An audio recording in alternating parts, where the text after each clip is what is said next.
Happy Halloween, everybody, and welcome to Exploring the Build. I'm Alex, and I can't see. That's better. I'm Alex, and this is my channel where we explore and theory craft different character builds for Dungeons & Dragons 5th edition. So, if you've just found this place, then welcome.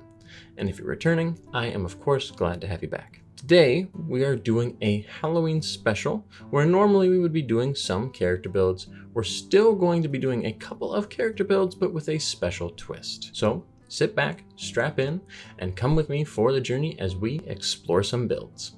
The concept for today's Halloween special comes in part from Open World Addict. See, Open World had requested a few different builds based on monsters from the monster manual, since we're getting into spooky season.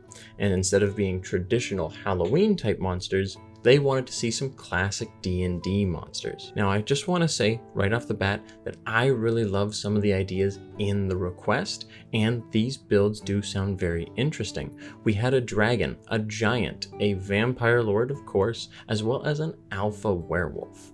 Some of the builds we are going to do today, since it is Halloween, and it feels fitting to do some monster builds. The other builds though, specifically the dragon and the giant, I'm going to save for the release of the 2024 Monster Manual because I think that they'll fit better around that time.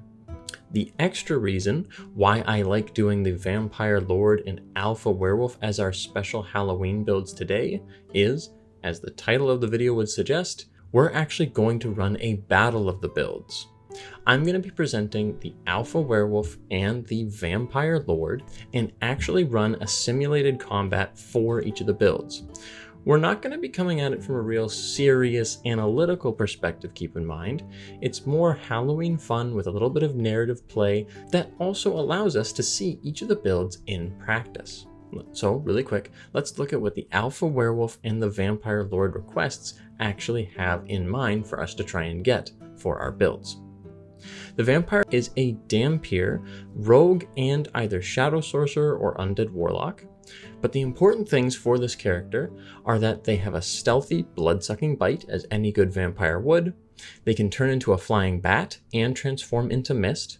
And they can summon other undead creatures or dish out fiery spells on their foes, basically Castlevania Dracula style. The Alpha Werewolf, on the other hand, is not just a werewolf who's meant to transform, claw, and bite people. We do still want to do that, having both claw and bite attacks, but we're also the Alpha, meant to be a pack leader and summon other wolves to fight alongside us. In addition to that, getting some type of bleed damage or a howl to be able to frighten our foes would also be really nice benefits to have.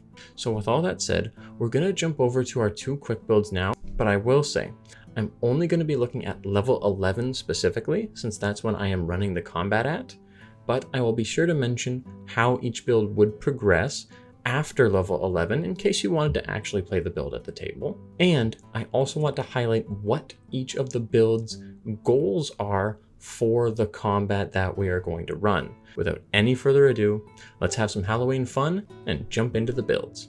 Starting off with our Alpha Werewolf, as our origin we are going to be a shifter. Shifter, I feel, is the most appropriate for a lycanthropic character, though obviously you could be any lineage because a lycanthrope can be any lineage. As far as subspecies of shifter goes, we're going to pick Longtooth, specifically to get that extra bonus action bite attack, though notably Beast Hide would be a really good defensive pick. Wild Hunt is also a very strong mechanical pick for the build we're going with. For our stats, we're going to want the following array of ability scores. We're going to put 7 points into strength to get us 14 strength, as well as a +2 to actually get us 16. We're then going to put 7 points into dexterity to get us 14 dexterity. We're going to put 5 points into constitution, as well as a +1 to get us 14 total there. We're going to then leave intelligence alone at 8, put wisdom up by 1 point to get to 9, and then put our last 7 points into charisma to get us to 14 charisma. Finally, for our background, we're going to go with Farmer because it gives us the tough origin feat, and it feels relatively thematic. As far as our level breakdown for our werewolf goes, at level 11 we are a Beast Barbarian 5 and a Shadow Sorcerer 6. Our two feats are dedicated to increasing our strength by +2 and our constitution by +2. This way we're going to have 18 strength and 16 constitution. Beast Barbarian paired with Longtooth Shifter lets us get both claw and bite attacks, since when we rage, we can have claw weapons manifest through our rage as a Beast Barbarian, and when we shift with Longtooth Shifter, we will have a bonus action bite attack. That'll be 4 attacks all in one single round, all benefiting from rage damage. It'll be pretty nasty. For summoning wolves as the alpha werewolf, Shadow Sorcerer actually does it really well. We did a build similar to this through our Shadow Barbarian, where we were an Ancestral Guardian who also summoned up Hounds of Ill Omen. But in this case, we're going more into the wolf theme, wanting to summon up a pack of Shadow Hounds to aid us in combat. This can be possible due to the fact that the Hound of Ill Omen doesn't have any concentration or restriction on how many we can have out at a single given time. Now, the last thing to mention about our build is what we want to pick up after level 11 if we were really going to continue this character build at the table, and what sort of goals and assumptions we're going to have for the fight. First of all, for continuing past level 20, I definitely think we would want to go further into Beast Barbarian rather than Shadow Sorcerer. We do like the Hound of Ill Omen, but we really aren't a spellcaster in the slightest, unless you count out of combat utility spells. Going further into Beast Barbarian, though, gets us Infectious Fury eventually, which can finish off the last 2 pieces of the request, the Bleed effect as well as the Frightening Howl. Infectious Fury says that when we hit an enemy with our natural weapons, we can force them to make a Wisdom saving throw. If they fail to save, one of 2 effects occurs. Either they take 2d12 psychic damage, or they are forced to use their reaction to make a melee attack against another target within 5 feet of them. I think these 2 options map perfectly onto the last 2 items that we want in the request.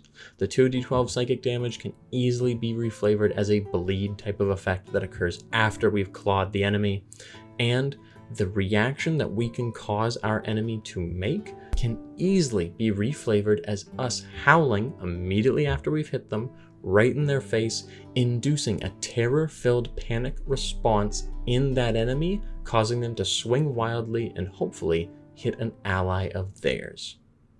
Now, as far as goals and assumptions for the fight go, we have 2 main goals for the fight that we're going to be going into.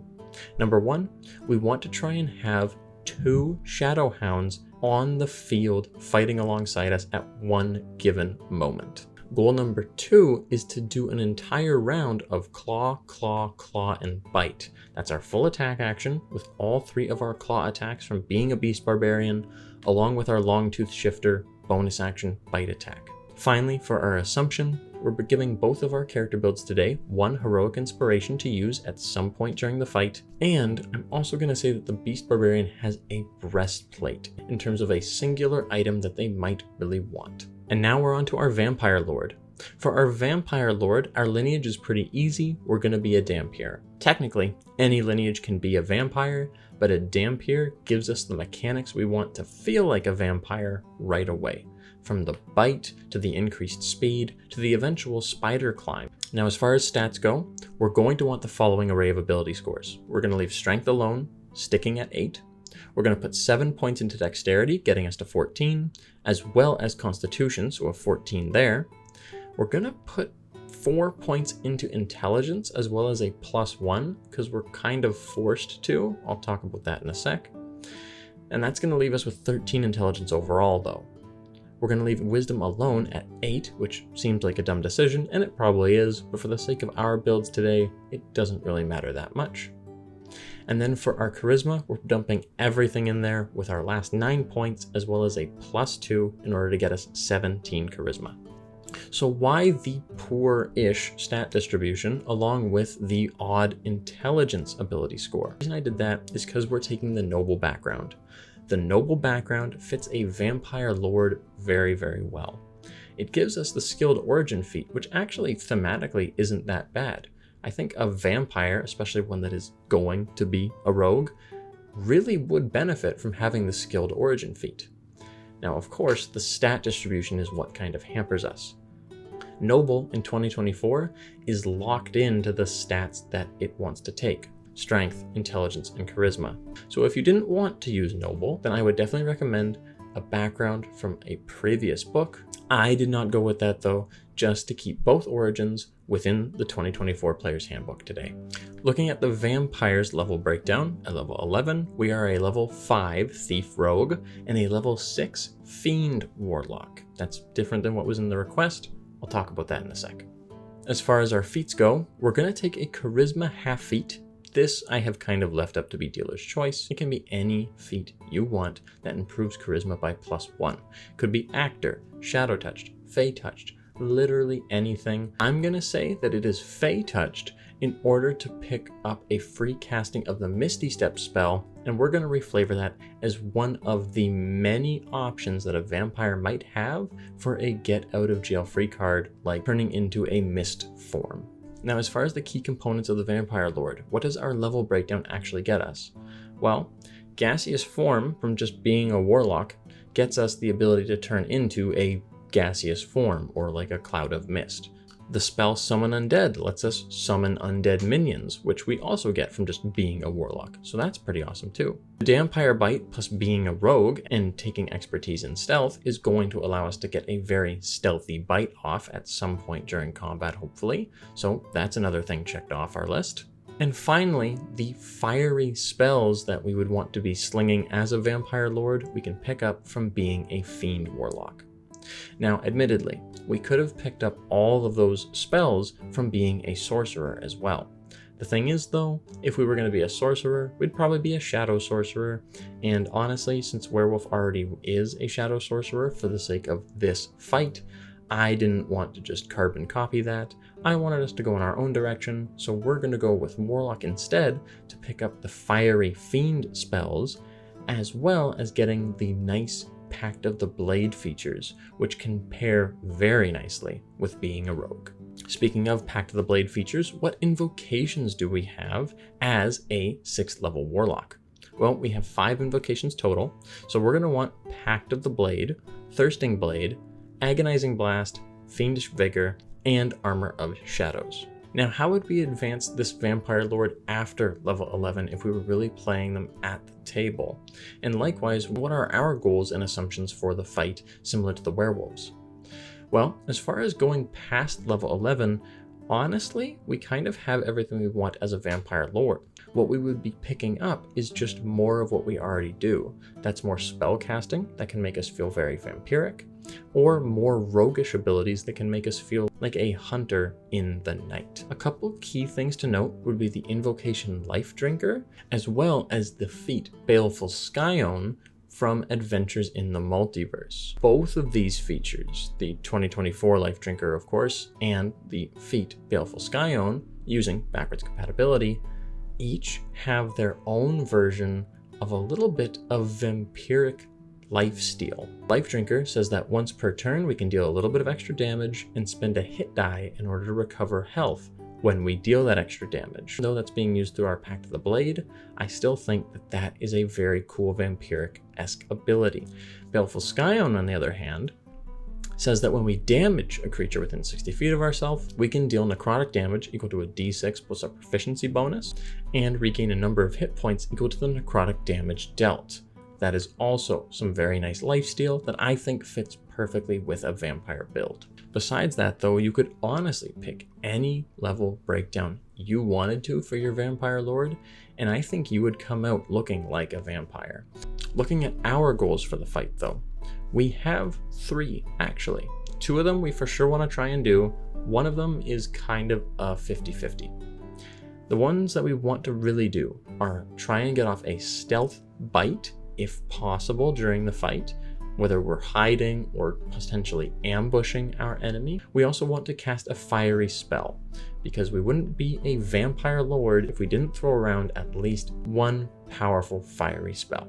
The last thing, which is a nice little bonus if it happens, is to turn into the gas and get away, whether that's through our free Misty Step from Fey Touched, or through us actually casting gaseous form. The reason I'm counting this as a 50-50 is because there's always a chance that we might just wind up downed and defeated before we even get a chance to actually do this. For our assumptions, we are also getting a heroic inspiration, just like our werewolf, and we're getting one singular item that we would really like to have as well, like how they got their breastplate, we are getting a Scroll of True Strike. Okay, we're over on roll 20 now for our bite fight.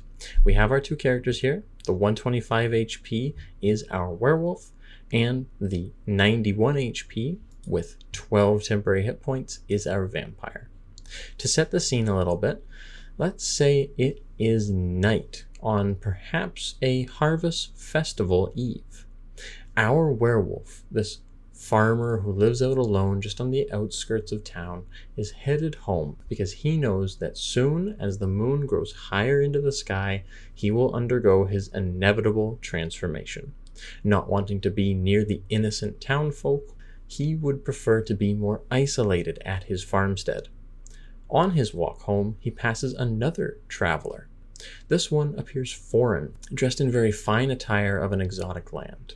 The travelers meet, pass, and perhaps exchange pleasantries on their way. This is when our bite fight begins. Our vampire is going to bare his fangs, turn, and take on a more stealthy and subtle approach. Whether that entails deception or raw sneaking up behind our werewolf would kind of be dependent on how you would play a vampire at the table. For us, I'm just going to use a generalized stealth check. As well, you'll notice I've exchanged our vampire with our vampire lord token. I've also made this size large. The reason I made it size large is because I'm going to make every token that we're actually using for the fight size large so you can see them easily on roll 20 in the video. And whether we've actually turned at this point or not is kind of up to you. But because we're going in for that stealth bite, I'm going to say that we look a little bit more vampiric than your average human. We're therefore going to make a stealth check contested by the werewolf's passive perception. We have got 26 from expertise. That definitely beats their passive perception of 13. So, for all intents and purposes, our vampire is now stealthed. We're going to approach them. We're going to deliver that bite attack, and we're going to have surprise. Using 2024 surprise rules, all this means is that we're going to have advantage on our initiative roll, and the werewolf will have disadvantage on their initiative roll. Other than that, it's still regular combat.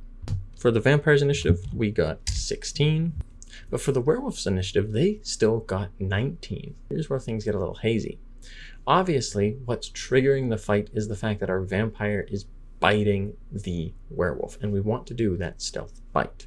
However, that would be their first turn of combat. The surprise is coming in through the initiative rolls. So now typically we might allow for that first turn to happen, but to err on the side of caution for this combat, we're going to actually have the werewolf act first, just because they ended up rolling and reacting better. The vampire has completely snuck up on the werewolf. They have them in their grasp. They reach out just a little bit too far, and they end up actually touching and alerting the werewolf, who has instinctive reflexes built into their blood, and they immediately shift and see the vampire in a hostile form. The werewolf then takes it upon themselves to activate a defensive stance. As they become overcome with emotion and the moon growing higher in the sky, they themselves transform. We're going to use our bonus action and rage as a beast barbarian. And now there we are.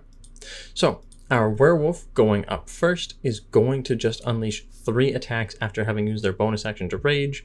We are going to do full reckless just because we are an angry werewolf. It's going to be 2d20 plus 8 3 times because we have our natural claw weapons. So each one is going to... The first attack is going to be a 15 that will just hit our vampire's AC. Their AC with Armor of Shadows is 15. Don't scoff at that. Our werewolf's AC is only 16 with their breastplate. We're really not optimizing for AC here. They're going to get a 22 on their second reckless attack, and they're going to get a 24 on their third reckless attack. Altogether, they're going to do 3d6 plus 18 for each of the claws, dealing a d6 plus 6 from strength and rage. We're only going to deal 24 points of damage, so that is enough to clear out the temporary hit points. So the vampire is going to fall down to 79. And with that, we're going to go to the vampire's turn. The vampire, taken aback by how abruptly this change occurred in the werewolf and how quickly they have reacted and attacked them, is now on the defensive. Instinctively though, our vampire is going to lash out with a bite attack. We didn't get the stealth bite, but we are still going to attempt to get the bite regardless. And we're going to have advantage because our werewolf used reckless attack. We're going to do 2d20 plus 7 since our bite attack uses constitution instead of charisma, which is our primary stat. That is going to be 18 to hit, and that will hit. We're then going to deal a d4 plus 3, so 6 points of piercing damage, which we're then going to add as a bonus to our next attack. Speaking of, we're going to use that Scroll of True Strike to use True Strike as a bonus action against the werewolf. This attack also is going to have advantage because the werewolf used reckless attack, and it's going to have sneak attack. We have 2d20 plus 14 from this attack because we have a plus 8 regularly and an extra 6 from our vampiric bite. And that is going to be a 27 to hit, which certainly does hit. So that is going to be a d8 from our pact bound rapier, as well as 3d6 from sneak attack since we're only a level 5 rogue, but an extra 2d6 from being level 11 and using True Strike. Let's see how much damage we can deal. 29. 29 is a very good answer to the 24 that we had been dealt back before. Our werewolf is going to drop down to 96 hit points, and honestly, just based on the bars alone, it is neck and neck.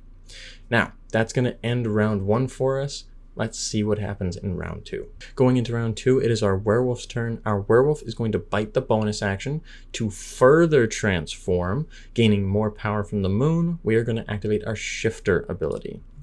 We are going to shift, gaining us 8 temporary hit points. For our action though, we're going to extend our rage by attacking. Seeing that this vampire can fight dirty, we're actually not going to reckless attack this time.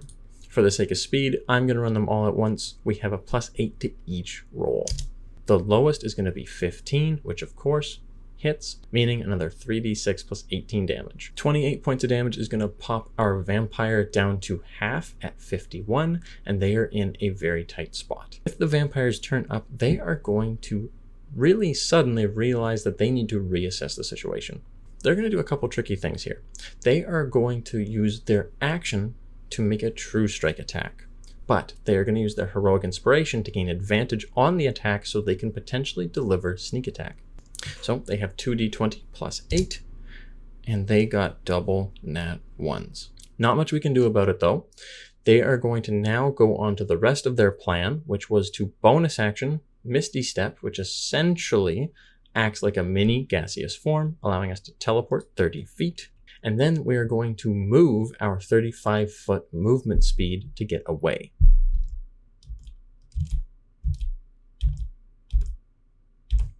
And that, unfortunately, is their entire turn. Now, back to the werewolf with the top of the round.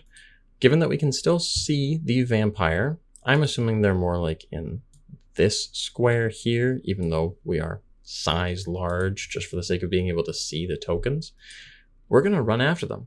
We're going to do a full dash action, and then we are going to use our bonus action to attack them. We land a 17, which does hit our vamp.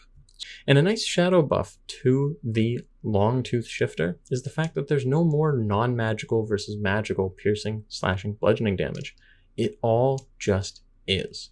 And even though that doesn't matter for this fight in particular, it's something to keep in mind. We're going to do a full 12 to our vampire. Well, our vampire is really not looking that great. That puts them down to 39. Speaking of though, it's their turn. Well, given that we are kind of toe-to-toe with this werewolf and we really need to escape, we've used our bonus action to Misty Step.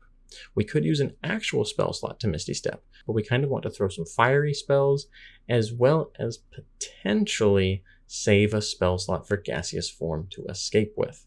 So what we're going to do for now is use our bonus action to disengage, run 7 squares away, and throw a fireball. Our werewolf has advantage on the dexterity save because they are a barbarian, but honestly, it doesn't help them it probably isn't going to help them that much. We get 15, which is right below what we need to succeed, the DC of 16. So our werewolf is going to use heroic inspiration in order to try and re-roll that d20 to get 16. We get 8. We still fail, so we're still taking the full 8d6 fireball. 24 points of damage. That's a bit of an ouch, but luckily we have the temporary hit points to be able to eat it. So we are down to 80 on the dot. Okay, back to our werewolf's actual turn now. We have a pretty easy game plan.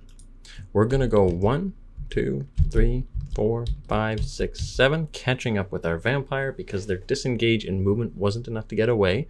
Honestly, it's probably gonna have to be a gaseous form if they really want to get away from us, or of course, another Misty Step and full movement and dash action. But for us, we're gonna try and get off our main attack. Now, of course, we could summon up a Shadow Wolf as our bonus action, which, let me break out the token because I don't think we're gonna actually get to use it in this fight, which is a shame because I had got the token to use if our vampire continued trying to get away. We can put it within 30 feet of an enemy that we can see that is within 120 feet of us.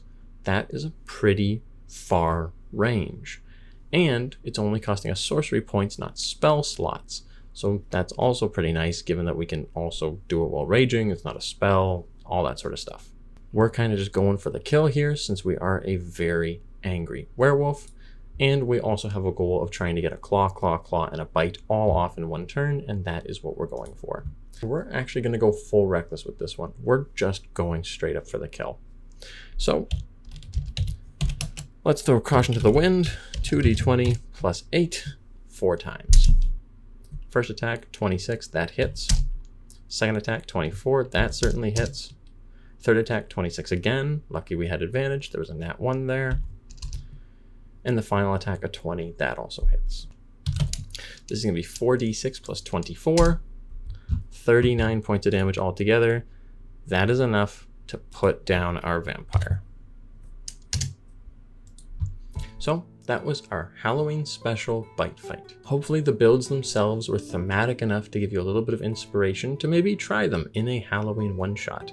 And hopefully you liked the combat that we ran and were able to see some neat things that each of the builds could have potentially done.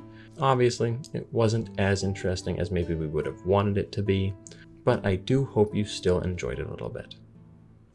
Other than that, I know it's been a long one, but I hope you enjoyed this Halloween special. Let me know what you thought of the video, as well as our Halloween builds. Thank you so much for coming on the journey with me, and I hope to see you in the next one.